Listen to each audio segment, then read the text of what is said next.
Hello and welcome back to my channel, guys. Today I want to show you some weird, strange happenings that you could run into in Fallout 76. Now this is just me chilling in my camp. I like to hang out over here on the roof and play my spooky music because this is my camp right here. Now I am going to show off my camp at the end of the video. Till then. Now, the first thing I want to talk to you about is if somebody in the server just so happens to launch a nuke, there'll be an announcement telling everybody in the server that a nuke has been launched. And it's one of the most exciting things in the game. But when you hear that warning, make sure you go to the map and check, and you'll see a giant red circle. That's the nuke area. Now, why is that important? Let's see. If you just happen to travel to the nuke area because you're curious, something amazing will actually happen. And I'll show you in just a minute.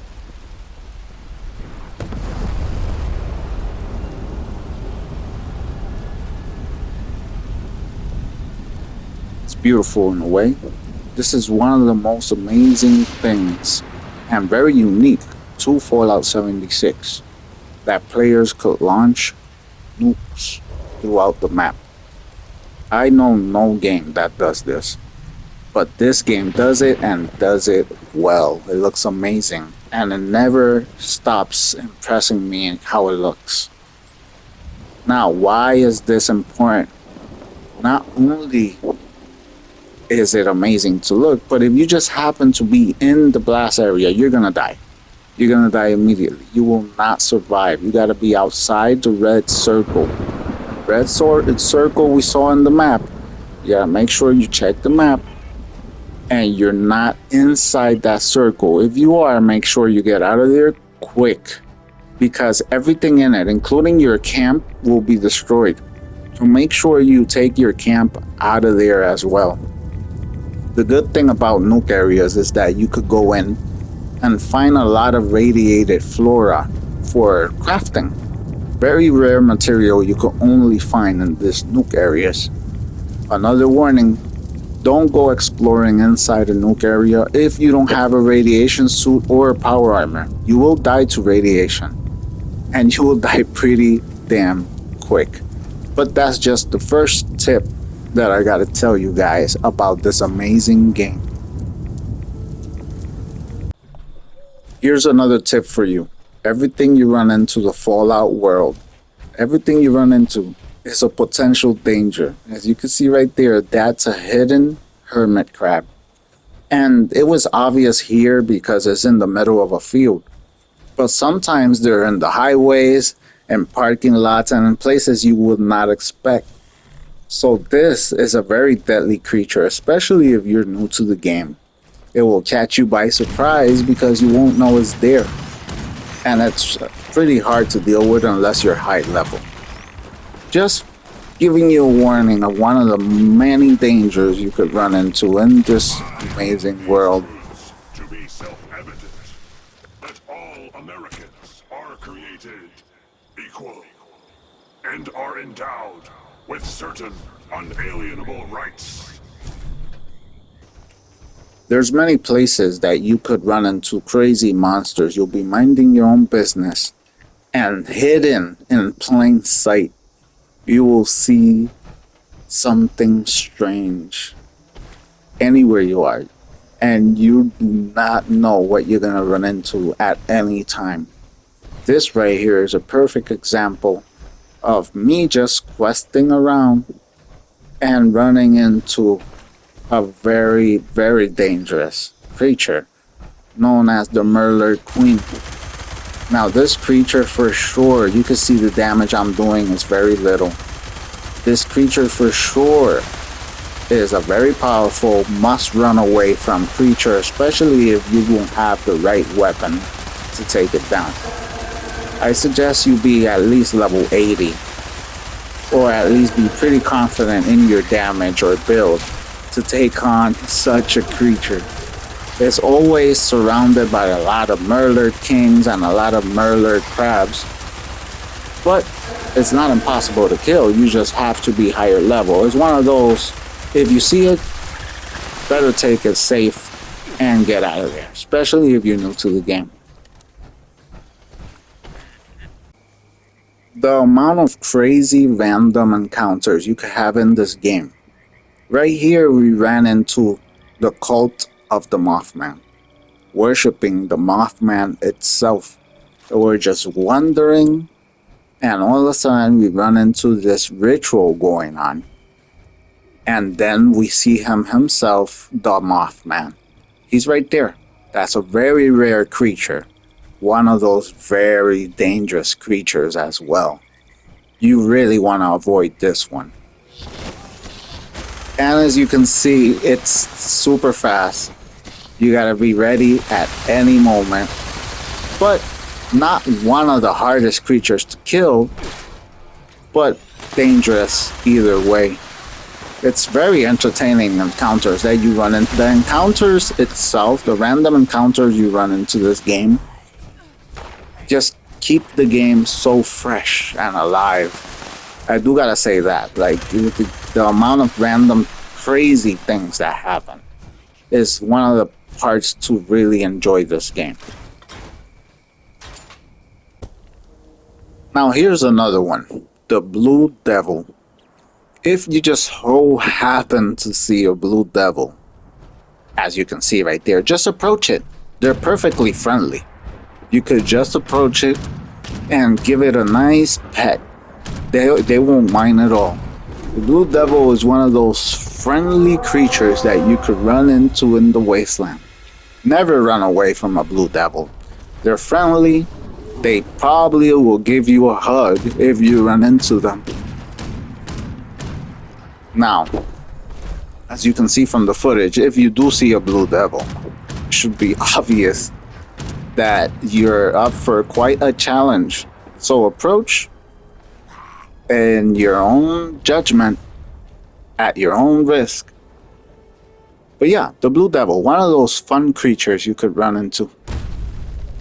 Or not.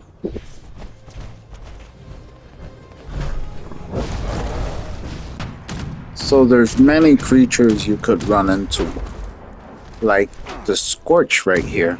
You could run into them a lot. You could run into the beautiful Blue Devil right here, our friend. You could even run into something that's called a Wendigo. At any moment, in any time. And they'll just rush you and try to eat you. So be ready. Now, by far the scariest creature you could run into in the whole game is if you find yourself in a location that looks very different from everything else. Very thrown together, random, like you see in this example right here. And you could not explain what is this craziness that I just ran into, and it doesn't make any sense at all. Well, I'm gonna tell you right now what you just ran into. You just ran into one of the many player camps. Player camps are custom made for like players. You can make your own camps, and they show off all the collectibles they've collected throughout the years. If they're OG players, they have an unlimited amount of collectibles you probably will never get to own. This is one of the most random encounters you could actually run into. But if you do, in my opinion, it's worthwhile exploring this crazy world that somebody crafted from their mind. Also, you might find a shop with some interesting finds as well. I suggest you explore. Now going back to nuking the map. Sometimes players tactically place nukes to trigger in-game events, like the Scorched Earth event that you see right here. There's more events that could be triggered by nukes, and all the players, especially the veteran players, they rush to the scene to take down the elite boss, in this case being the Scorched Beast Queen right here. Now, these bosses tend to be some of the hardest bosses, if not the hardest bosses in the whole game. But it's nice. If you see one of these events, I suggest as a new player, just join a public team. Join any random public team and join the event, because the amount of gear and experience you can get from these events is worthwhile.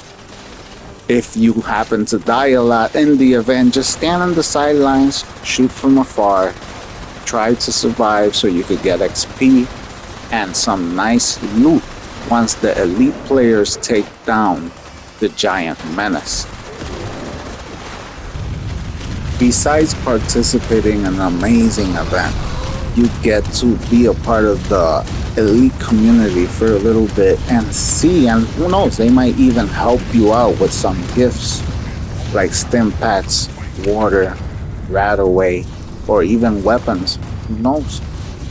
But this is definitely one of the best parts in playing an online game like this, where the community all jumps in and just helps each other out to take out one of these huge beasts.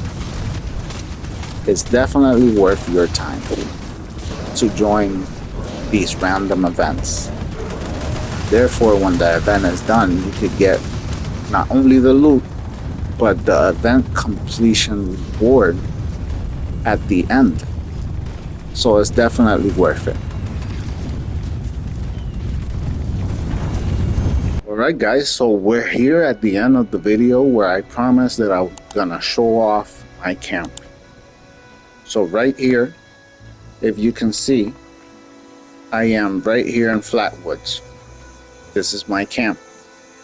I have my shop here right now because there are a lot of new players coming into Fallout thanks to the Fallout series, which was amazing, by the way. You can see all types of new players coming into the world of Fallout.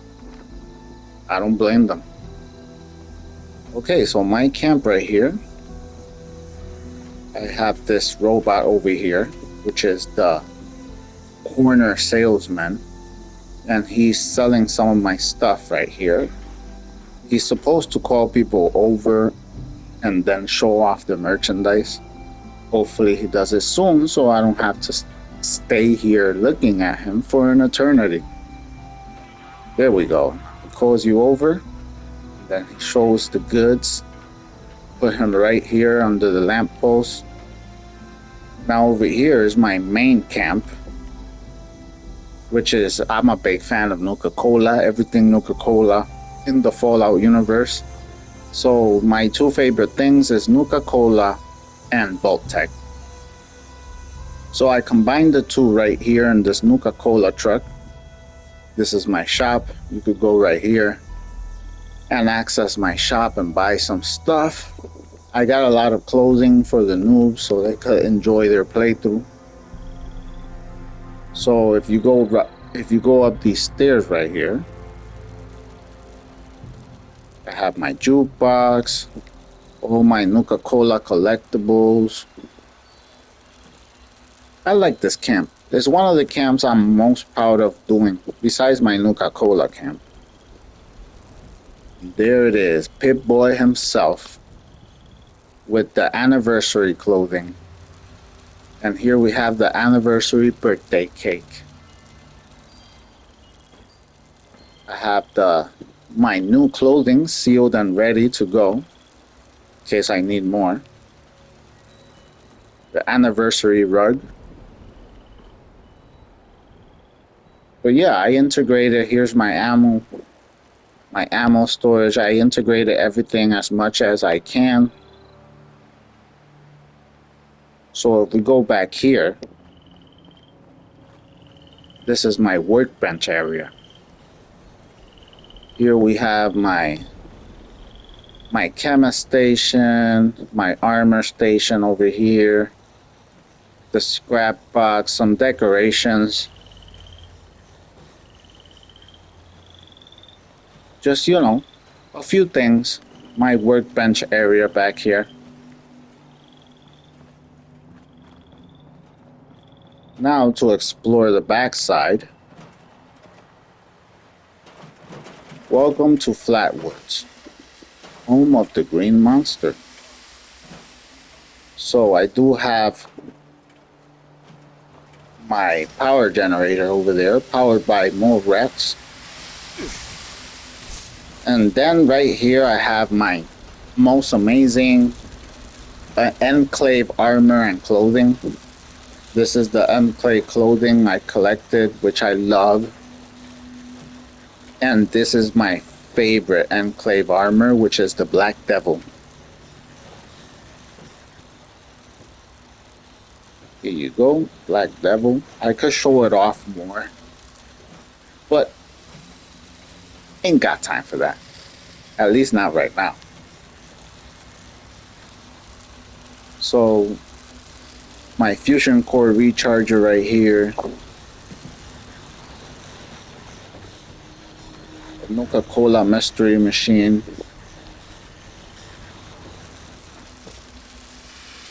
Then if we keep going backwards back here, we have my cooking station.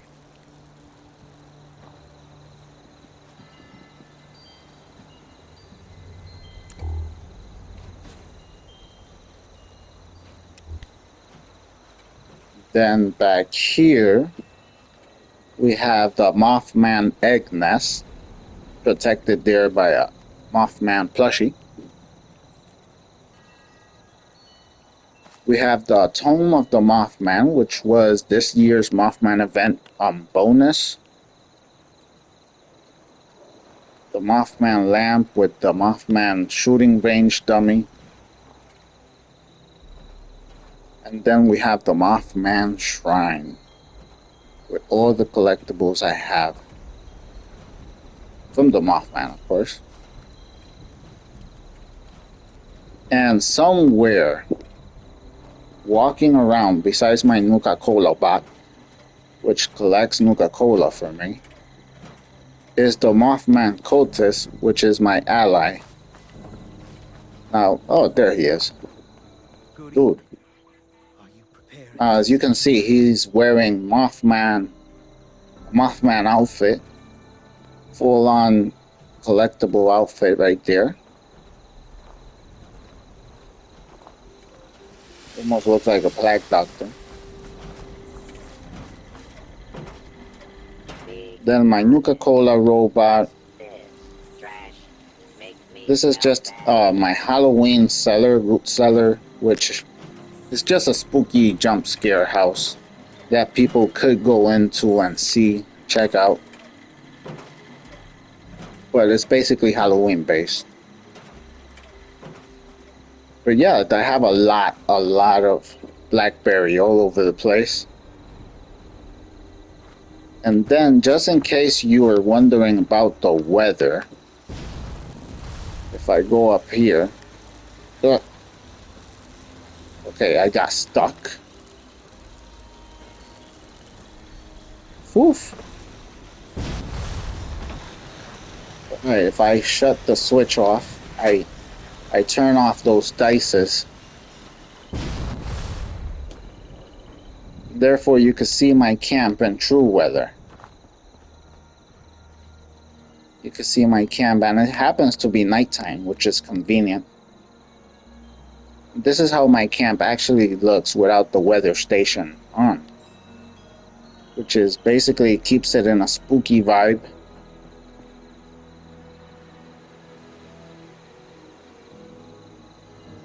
Oh, I think now you can actually see the power armor better. There you go, the Black Devil power armor. Amazing. Definitely my favorite looking power armor in the game. Now I don't use it as much because I actually have my, where is it? My custom made Vault Boy armor,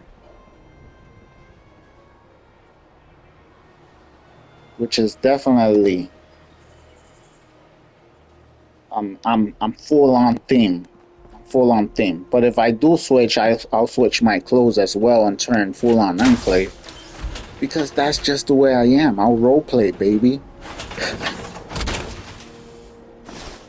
Voice module online. Okay, so here he is in all its glory, my favorite, my number one favorite armor in all of Fallout. But this armor is not canon. So there you go, guys. Now I do gotta say, I'm really happy that a lot of people are joining the game now. A lot of people are actually starting to come into the game, which is gonna help out for Bethesda to actually put a lot more content. Not that they haven't been doing a good job. They've been doing an amazing job considering it's Bethesda. I'm gonna be real. Considering it's Bethesda, they're doing a really good job with this game.